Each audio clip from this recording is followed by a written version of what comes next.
Hey, what it do, what it do, what it do. This is your boy, KQKC Boxing Network. And this is another edition of Boxing Updates. Yes, this is correct. Team Fury did not, I repeat, did not provide documentation for his failed COVID test. And he also didn't provide documentation to the NSAC. Now, Deontay Wilder believed that Tyson Fury actually contracted the COVID-19 before their third fight was postponed nearly 3 months ago. But Fury assured BoxingScene.com,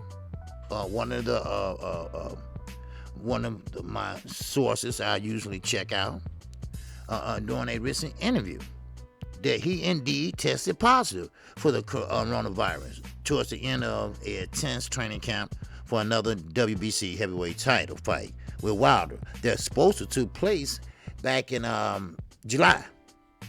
Okay, and that was at in Las Vegas in the T-Mobile Arena. Now, that was the second time. Now, according to Fury, he battled COVID-19 since the pandemic began in March of 2020. And I'm not going to call it bullshit because I'm not Tyson Fury and I'm not a doctor, but it's bullshit. Nevertheless, BoxingScene.com has learned that Fury team never, ever provided medical documentation of a failed COVID test early in July to anyone that represents Wilder in an official capacity or the Nevada State Athletic Commission. That's the NSAC I was speaking about. Now, Wilder team didn't demand it. All right, Fury representative provided proof of his failed COVID test. However, Fury was not required to submit such medical documentation to the NSAC once the ESPN/Fox Sports pay-per-view fight was postponed back in 2 months ago. That was from July to Saturday night. Now, to the best of my recollection, the Nevada State Athletic Commission did not receive any documentation from the fighters that were scheduled to fight on the Fury Wilder card. Now, Bob Biddy, the executive director of the Nevada State Athletic Commission, told BoxingScene.com in reference to the postponement of July 24th. Additional, none of our ringside physician administered a lab-based PCR test to any other fighters on the Fury Wilder card. Now, Ivan Korn, a spokesman for Bob Arum Top Rank Incorporated, Fury's co-promoter, informed BoxingScene.com that Fury failed a COVID test administered early in July by, now listen to this. Now, this is very important, my people.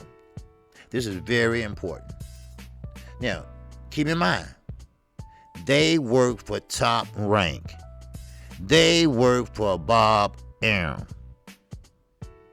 The COVID test was administered early in July by Critical Mass Gathering Medicine, PLLC, which has been contracted to conduct the COVID tests for fighters on Top Rank cards.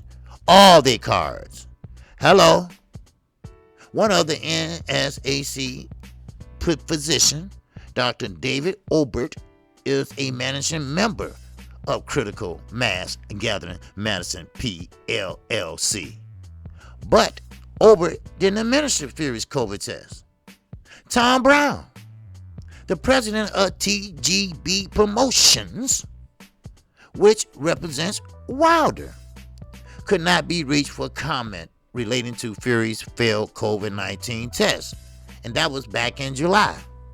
Tim Smith, a spokesman for Al Heyman, we all know Tim, All right, he with PBC. Now, with which Wilder also is affiliated, declined to comment on this.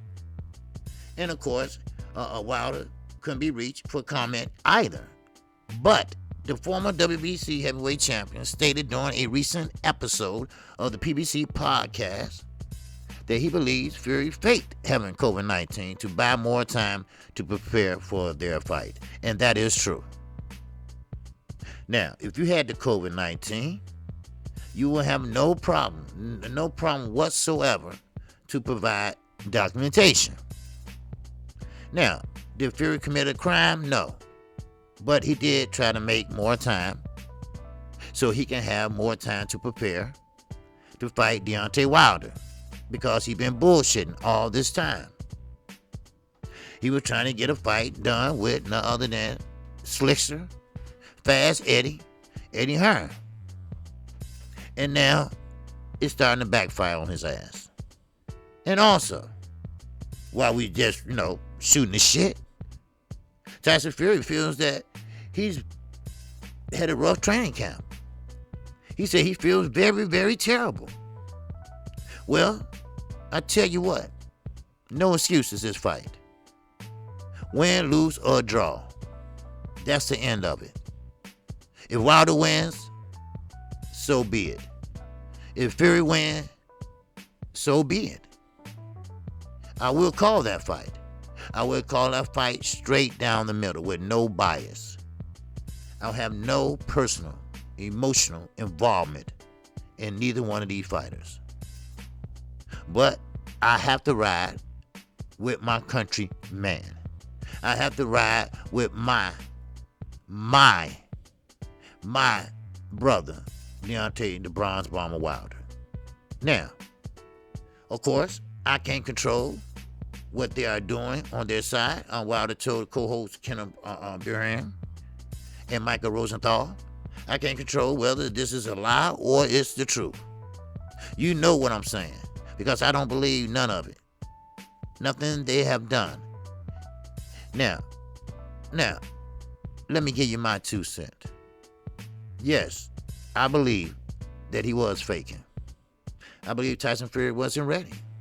And now that he sees Deontay Wilder doing things that he normally hasn't done, of course you got a lot of smart asses that's saying that Wilder is trying to cram everything up.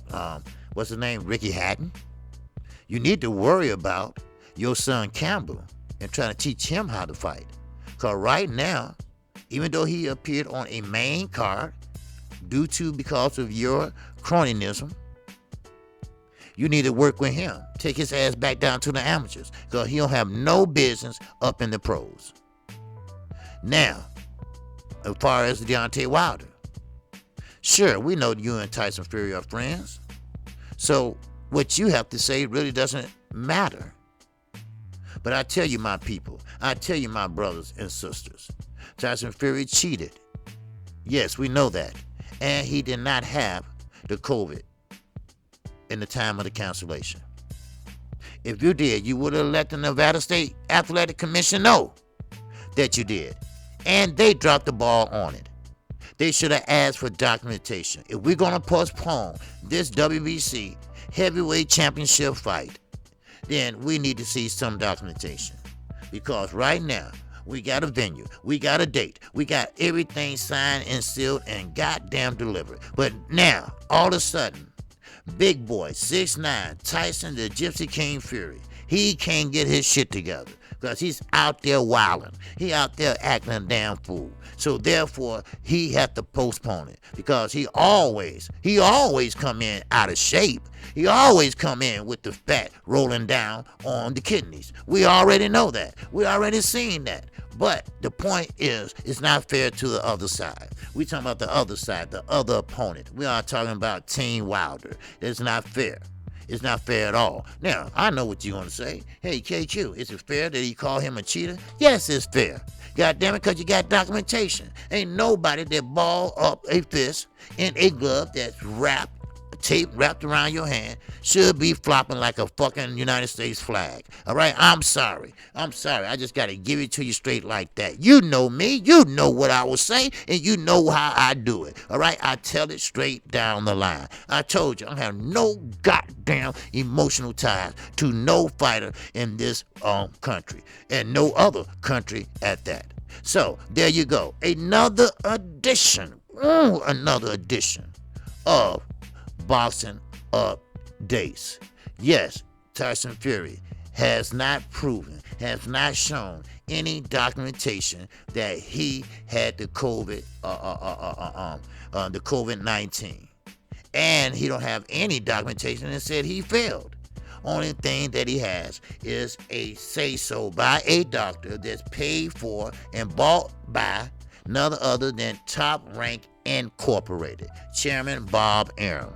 With that, that's all I have for you right now.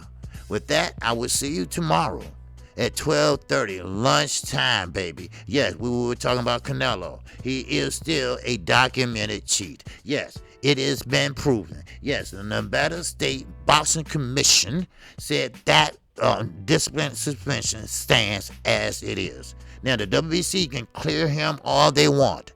The WBA, the WBO, the goddamn FBC, all right, the FBI, they all can clear him. But what counts is the Nevada State Boxing Commission, and he was not cleared. He is now known and always have been a documented cheater.